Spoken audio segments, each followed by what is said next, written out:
Apa kabar adik-adik? Bertemu dengan Kak Dia yang akan belajar tentang materi ilmu pengetahuan alam. Adik-adik, bagaimana nih kabar kalian? Tentunya bagus ya, karena kalian bisa menyaksikan video pembelajaran pada kali ini. Semoga adik-adik selalu diberikan kesehatan, keselamatan, supaya selalu dapat menimba ilmu. Nah adik-adik, kira-kira kali ini Kak Dia akan menyampaikan materi IPA apa ya? Ada yang masih ingat nggak materi selanjutnya yang akan kita bahas? Oke, pintar sekali. Oke, kali ini kita akan membahas materi tentang bioteknologi. Adik-adik, sebelum kita memasuki materi tentang bioteknologi, kakak akan tampilkan sebuah animasi berikut ini. Kalian lihat dan kalian ambil kesimpulan. Di animasi tersebut terdapat sebuah masalah dari sebuah percakapan antara ibu dan anak.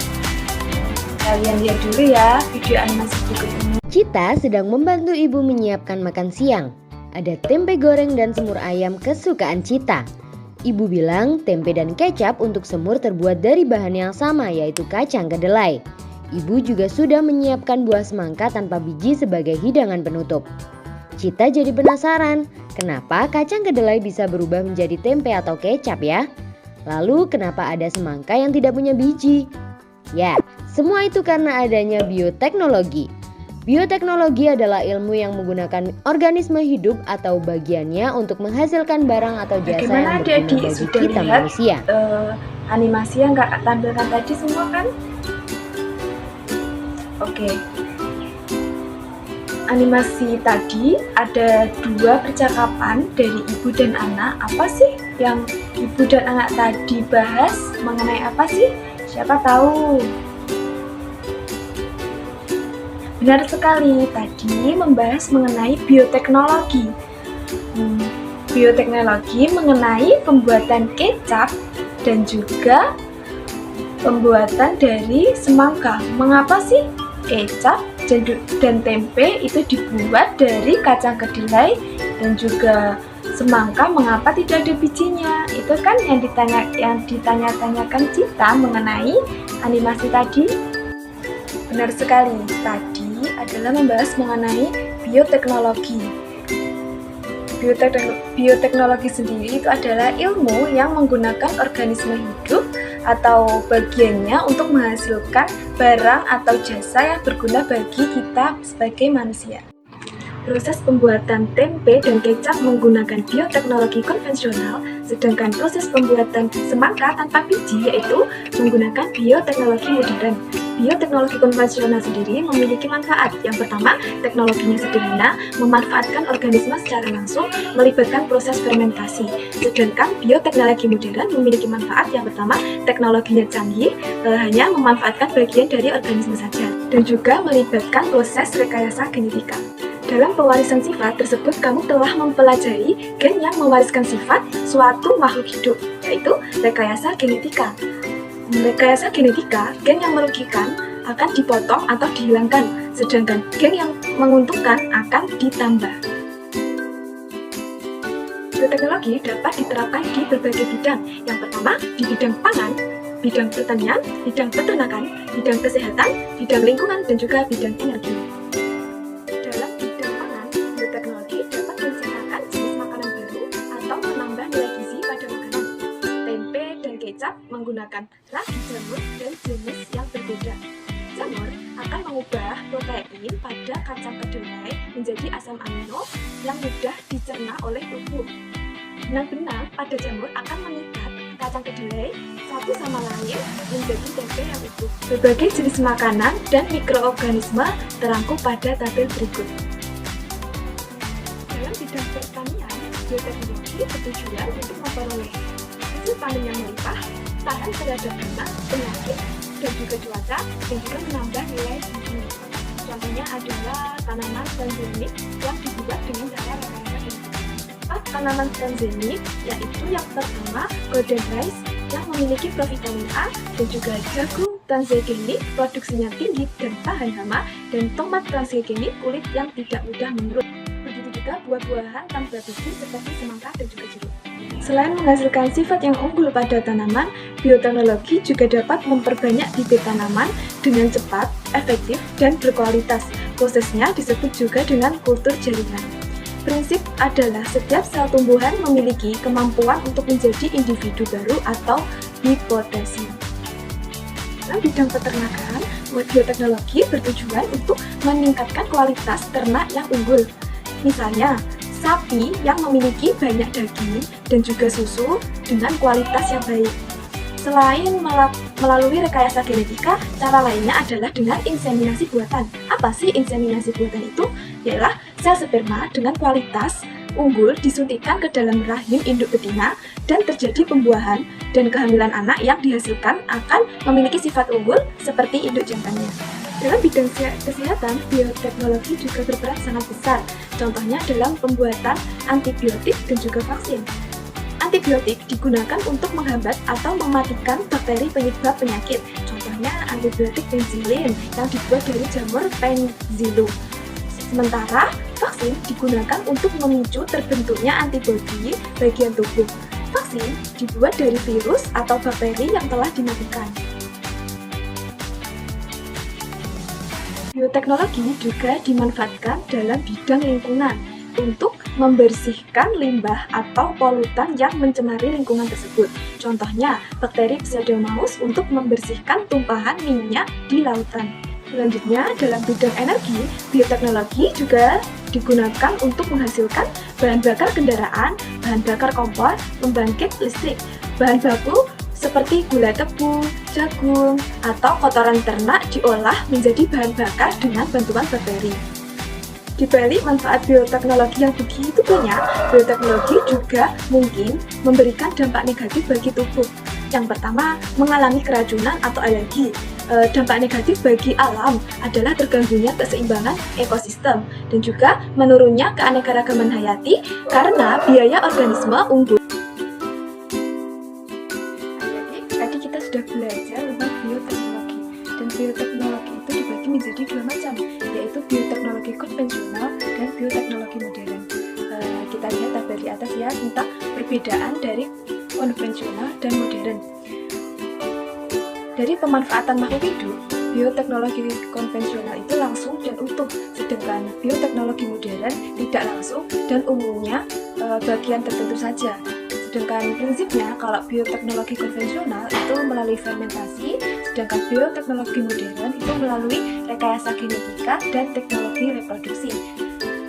Dari pelakunya, kalau yang konvensional tidak perlu keahliannya itu khusus, sedangkan yang modern itu perlu dan keahliannya itu khusus, perlu keahlian yang khusus. Alat dan proses yang konvensional itu sederhana, sedangkan yang modern itu canggih dan modern karena sudah dilihat dari namanya yaitu bioteknologi yang modern. Skala produksi dan biayanya yang konvensional itu sedikit dan relatif murah, sedangkan yang modern itu banyak dan relatif mahal. Yang terakhir contohnya dari bioteknologi konvensional itu seperti yogurt, papai, tempe, roti, nata de coco, kecap, dan minuman yang beralkohol, ada juga keju. Sedangkan yang modern itu seperti hormon insulin sintetik, tanaman transgenik, inseminasi buatan, dan juga bayi tabung. Berikut ini kakak tampilkan ada gambarnya, yaitu contoh bioteknologi konvensional dan juga bioteknologi modern. Bioteknologi konvensional seperti yogurt, nata de coco, tempe, tapai, dan juga kecap. Contoh bioteknologi modern itu seperti pembuatan hormon, terus insulin sintetik, tanaman transgenik, dan bayi tabung. Tanaman transgenik kita pelajari di awal tadi, yaitu tanaman yang melalui transgenik. Contohnya tadi yang di awal itu seperti tanaman jagung, terus apel, terus seperti yang animasi yang kakak tampilkan itu semangka tanpa biji itu termasuk melalui tanaman transgenik seperti ini. Bidang pertanian, bidang peternakan, dan juga bidang reproduksi. Yang bidang pertanian itu kita lihat di atas itu seperti hidroponik, kultur jaringan. Yang bidang peternakan itu ada kloning dan vaksin hewan. Terus yang bidang reproduksi ada bayi tabung, inseminasi buatan. Tadi kita sudah belajar tentang 3 bidang ini di awal. Kalian masih ingat nggak? Oke, pintar sekali. Itu ada 3 bidang tadi dengan macam-macam contohnya, itu termasuk dari contoh bioteknologi modern. Adapun penerapan bioteknologi di kehidupan, ini kakak tampilkan penerapan beberapa bioteknologi di kehidupan di sekitar kita. Kakak akan tampilkan ini yang di bidang industri ya. Yang di bidang industri ini ada industri makanan dan minuman seperti anggur dan lain itu. Tampilnya ada, kakak kasih contohnya di itu slide itu. Terus selanjutnya yaitu industri obat-obatan seperti apa sih? Seperti penisilin seperti itu. Terus ada lagi di industri pertambangan seperti melepas biji emas. Terus yang terakhir ada di produksi sumber energi seperti biogas. Ini yang terdapat di sekitar kita, banyak kita temui di rumah ada, di mana-mana ada, karena itu termasuk kebutuhan manusia. Kebutuhan yang sangat penting di kehidupan manusia. Karena mengapa? Jadi untuk memasak bisa, ya kan? Tadi di awal kita sudah menyinggung tentang masalah ada 2, yaitu tempe, pembuatan tempe menggunakan ragi dan juga semangka yang tidak ada bijinya, ya kan? Sekarang kakak akan tampilkan sebuah cara pembuatan tempe. Kalian lihat bahwa cara-cara tutorial pembuatan tempe itu sebagai berikut. Hai kids, apa kabar semuanya?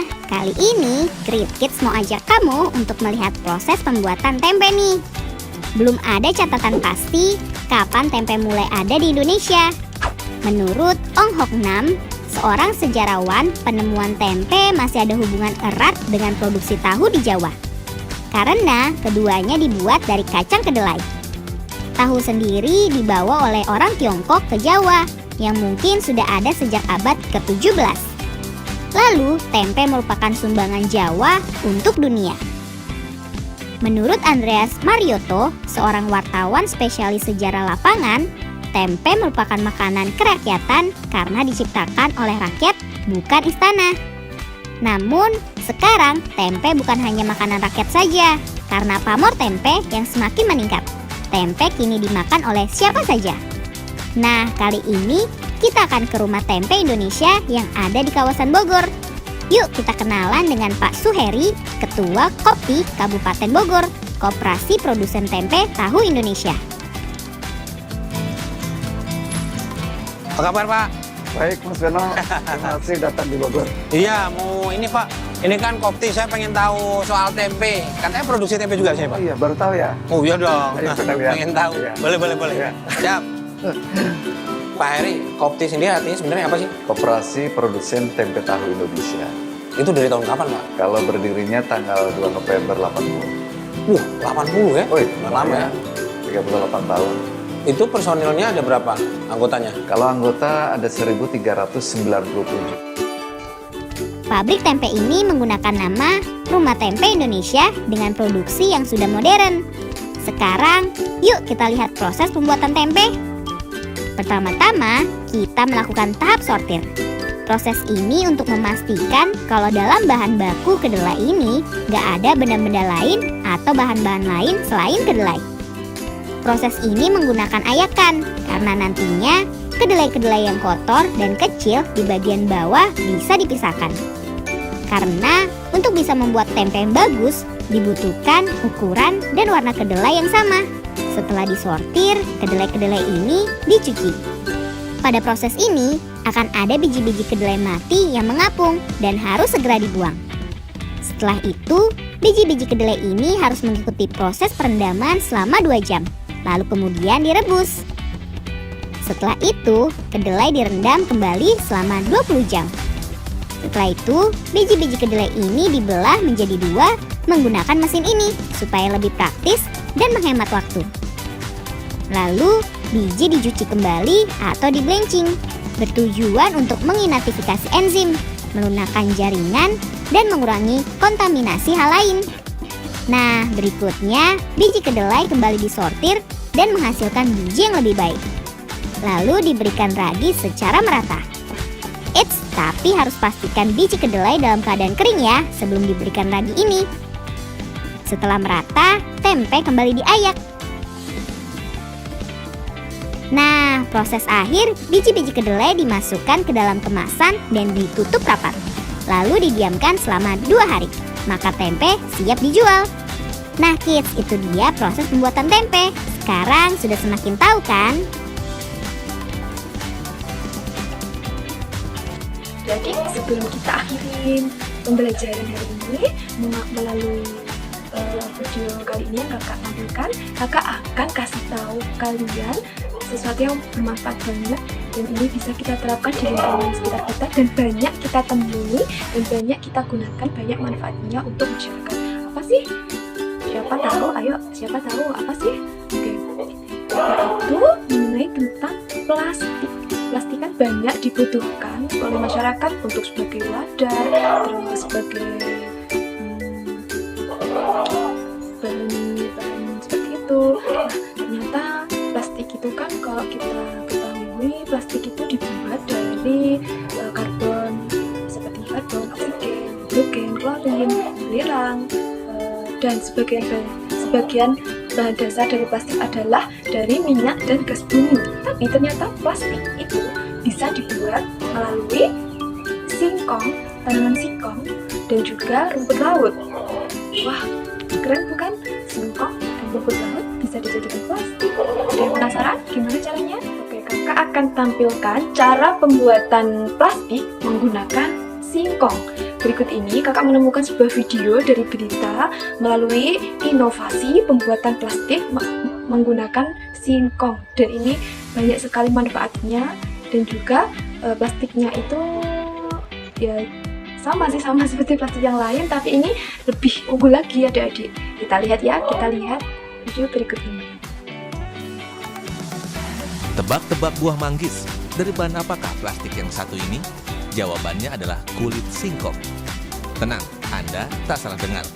Bioplastik ini hasil inovasi 3 mahasiswa Universitas Kristen Satya Wacana, Kota Salatiga, Jawa Tengah. Ide dasar dari bioplastik berbahan dasar kulit singkong ini muncul dari keprihatinan atas tingginya produksi sampah di bumi. Menurut Kesha, kulit singkong dipilih karena mengandung sekitar 60% polisakarida berupa pati. Jadi tak hanya berujung limbah. Proses produksinya pun terbilang mudah karena tidak memerlukan alat canggih. Pertama, kulit singkong direndam larutan garam untuk menghilangkan sianida pada kulit. Lalu dikeringkan hingga berbentuk tepung. Selanjutnya dicampur dengan asam laktat untuk meningkatkan ketahanan panas, dicuci, kemudian dicampur bahan PVA agar lentur. Hasilnya, tada! Bioplastik yang dinamakan CASPI ini diklaim mampu menahan beban 3 kali lipat dibanding bioplastik lainnya. Waktu terurainya pun hanya 2 bulan saja. Nah, ramah lingkungan bukan? Indonesia itu salah satu produsen singkong terbesar di dunia. Kapasitas produksinya menurut data dari Badan Pusat Statistik di tahun 2015 itu kapasitas produksi mencapai 21 juta ton. Nah ini dari 21 juta ton ini biasanya sekitar 30% adalah kulit singkong. Nah selama ini kulit singkong nggak pernah dimanfaatkan sebagai apapun, itu hanya dibuang begitu saja. Nah, kita punya ide untuk mengubah kulit singkong ini menjadi bioplastik. Kemudian keunggulannya kedua itu adalah biodegradabilitasnya tinggi. Kenapa biodegradabilitasnya tinggi? Karena dia terbuat dari natural material. Tak heran, karya mahasiswa UKSW ini sukses menyabet penghargaan sebagai runner-up pada ajang Thailand Inventors Day 2020 yang digelar di Bangkok, Thailand. I Gede Kesya Aditya Kamiswara, M. Sultan Arkarna, serta Pambayun Pulung, Manakung Sri Sinandang berhak membawa pulang medali perak dari ajang inovasi yang diikuti 500 peserta dari 23 negara. Sebagai salah satu negara produksi sampah plastik terbesar di dunia, sudah saatnya Indonesia mengambil langkah berani. Didukung inovasi, mengurangi penggunaan plastik sekali pakai, tentu bisa dilakukan semua pihak. Hendro Teguh Prastowo, Kompas TV Salatiga, Jawa Tengah. Gimana nih? Tadi sudah lihat kan video mengenai pembuatan plastik menggunakan daun singkong. Gimana sih menurut kalian? Apakah itu sangat bermanfaat bagi masyarakat dan juga sangat mudah untuk kita terapkan? Gimana menurut kalian? Video tadi gimana sih? Oke, hebat sekali di video tadi, itu sangat bermanfaat bagi masyarakat dan juga caranya mudah yang bisa kita terapkan. Oke, kelanjutan nanti kita akan coba kakak akan praktik mengenai tentang pembuatan plastik menggunakan singkong. Kita buktikan secara langsung, itu bukan melalui video saja ya, kita harus menerapkan juga kepada masyarakat bahwa singkong itu bisa digunakan, selain bisa dimakan juga bisa digunakan untuk pembuatan plastik. Kali ini pembelajaran kita membahas mengenai bioteknologi, yaitu bioteknologi konvensional dan juga bioteknologi modern. Gimana, adik-adik sudah paham belum? Sudah bisa membedakan belum antara bioteknologi konvensional dan juga bioteknologi modern? Gimana? Oke, paham semua kan? Masih semangat semua kan? Kalian harus tonton sampai habis ya. Terus bioteknologi konvensional dan modern itu sangat manfaat dan juga manfaat banget bagi sekitar kita. Seperti contoh yang kakak berikan tadi, ada banyak sekali contoh bioteknologi konvensional dan juga bioteknologi modern. Baik, pembelajaran kali ini akan kakak akhiri dengan bacaan Alhamdulillahirrahmanirrahim. Semoga apa yang kakak tampilkan tadi, apa yang kita pelajari itu bisa bermanfaat buat kalian, bisa untuk referensi kalian ke depannya. Mohon maaf jika ada kesalahan. Kita akhiri pembelajaran media melalui online ini dengan Alhamdulillahirrahmanirrahim. Wassalamualaikum warahmatullahi wabarakatuh.